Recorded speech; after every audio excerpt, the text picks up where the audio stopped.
Y ahora hablaremos sobre el caso que sorprendió a todos ayer. Nos referimos al bebé que nació vía cesárea en el Hospital de Clínicas y un médico le produjo una herida cortante en la cabeza. Mauricio Durán nos amplía la información. Buenas tardes, Mauricio.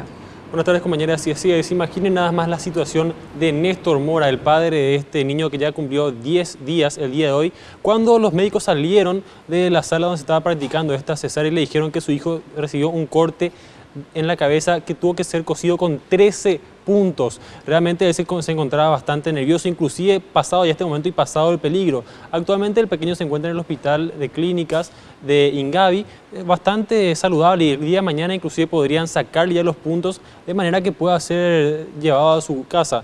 Esto es lo que mencionaba Néstor Mora respecto a la situación que tuvo que vivir luego de enterarse de que su hijo tenía un corte de estas dimensiones en su cabeza.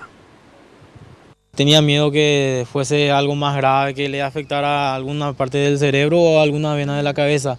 Como que los bebés son muy frágiles en la cabeza. Además es un recién nacido, bueno, adentro mismo de la panza de la mamá le cortaron la cabecita.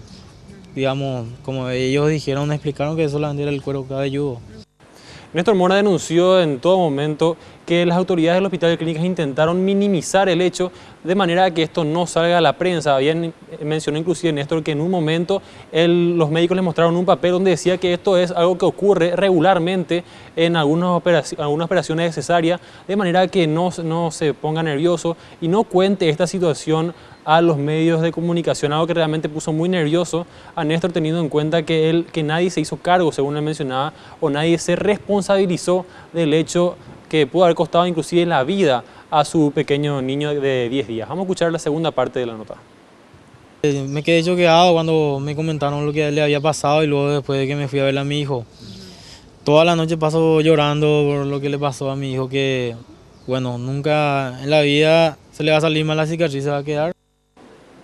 Bueno, es justamente lo que mencionaba, por lo menos no tiene ningún problema, y también mencionaban los doctores, o por lo menos Néstor, que le dijeron, según la tomografía que le habían realizado, que no hay ninguna cicatriz o ningún efecto permanente que podría quedar ya en la cabeza de su pequeño, además de la cicatriz obviamente, pero no efectos colaterales que podrían haber afectado el cerebro. Muchas gracias, compañeras.